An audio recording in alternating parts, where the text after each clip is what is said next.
One common method of pasteurization is vat pasteurization. And with a vat pasteurizer, you're taking all of your product, putting it in a vat or a tank, and heating it up to kill off the yeast and bacteria. From there, it goes downline to packaging. We don't like the idea of anything being downline from pasteurization because it's another potential point for infection. So we go with the bath pasteurization method. So with this method, we're taking our final product, the product that's ready to go out the door, and we're submerging it into hot water. We do that in our bins. So the bin is then connected to a pump, which will then go downline to a water filter, and then from there it goes to a tankless water heater, which heats the bath. From the water heater, it goes back into the bin. So it's a big loop that cycles. So tankless water heaters are activated via flow. So if the pump is on, it'll heat. If the pump is off, it will not.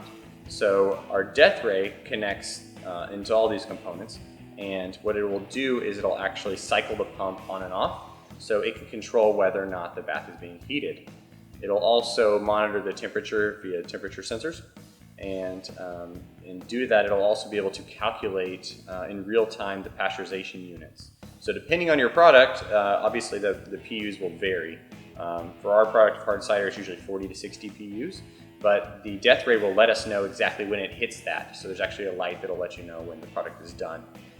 This helps you in two ways. You don't under pasteurize your product and then have bad product leaving your facility, which could then potentially issue a recall from one bad can or bottle on the shelf.